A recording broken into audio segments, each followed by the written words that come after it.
Welcome to The Explainer. Today, we're going to tackle something that everybody struggles with, motivation. And we're going to break it all down into real, actionable steps you can start using, like, right now. So let's just start with a really simple question. Think about your own motivation. Is it like a light switch? You just flick it on whenever you want. Or does it sometimes feel, completely impossible to find? Where's yours? Well, today we're basically exploring the wiring diagram for that very switch, and more importantly, how you can finally take control of it. We're going to get into the two fundamental forces that power all human motivation.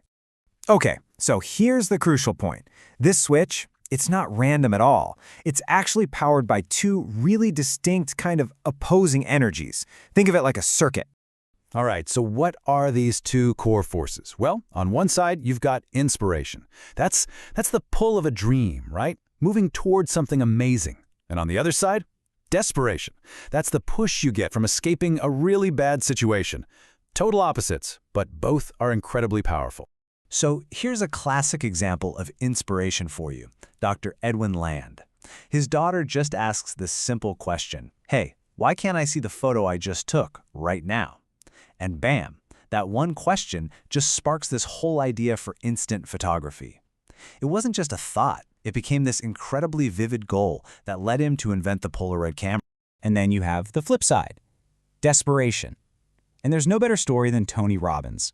He hits this absolute rock bottom. He's washing his dishes in the bathtub of his tiny apartment, and he just has this moment where he says, "This is not my life."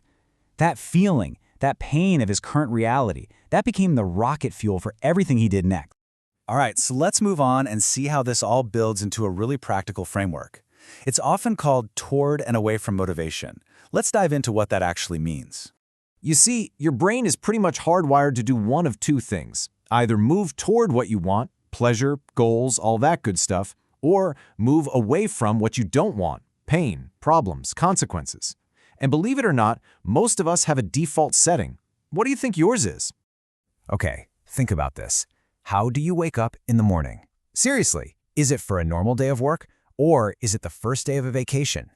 The difference tells you everything. I mean, think about it. For work, your brain is probably going, "Ugh, I have to get up, or I'll be late, my boss will be mad, I'm gonna miss that deadline." That's classic away from motivation. You're trying to avoid a bad thing. But for vacation, it's like, yes, I can't wait to get up. What are we gonna do first? Where are we gonna eat? You're pulled by the excitement. See the difference? A push versus a pull.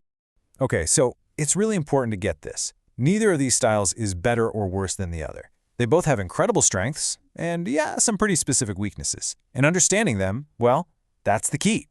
And this table really lays it all out.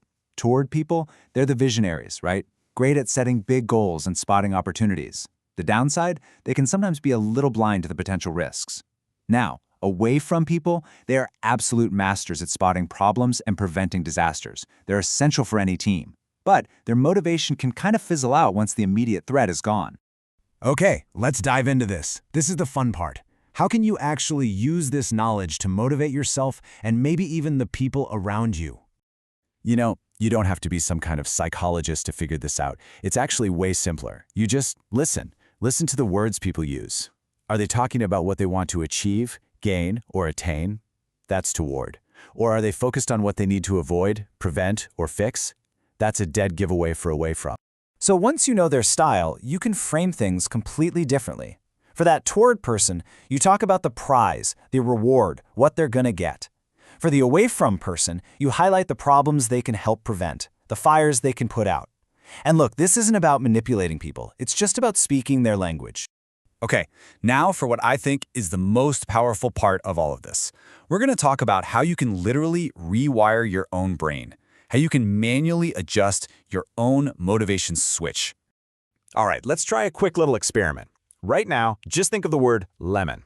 That's it, just the word. Nothing really happens, right? Okay, now let's do this again, but differently. I want you to actually imagine the lemon in vivid detail. Picture holding it. Feel the cool, waxy skin on your fingertips. Now, imagine slicing into it. Hear that little hiss as the juice sprays out. Smell that sharp, citrusy scent. And now imagine putting a slice of it right on your tongue, that intense, sour taste. Feeling that little tingle in your mouth, maybe you're even salivating a little bit.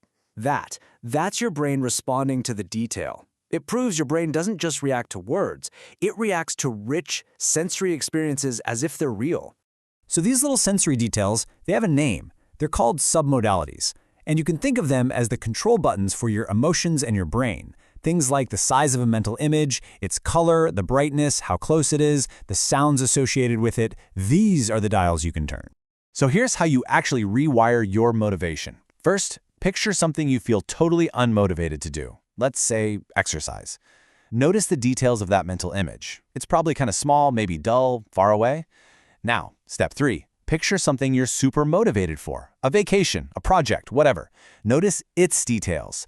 I bet it's big, bright, colorful, right up close. Okay, here's the magic trick. Step 4. Take the mental image of the thing you don't want to do and change its details to match the one you do want to do. Make it bigger, brighter, closer, literally. So, let's wrap this up with the key takeaways. First, motivation isn't some mystery. It has two main directions, moving toward your goals or moving away from problems. Second, both are useful. You need a balance. Third, you can figure out your style and other people's just by listening to the language they use. And finally, and this is the big one, you can actually take control of your motivation by changing the sensory details, those submodalities, of your mental images. And that just leaves us with one final, big question to think about. What if all this motivation hacking, this daily switch flipping, what if it could all just flow naturally from a much larger purpose? What if you didn't have to create motivation each day because everything you did was already connected to something you deeply, truly care about?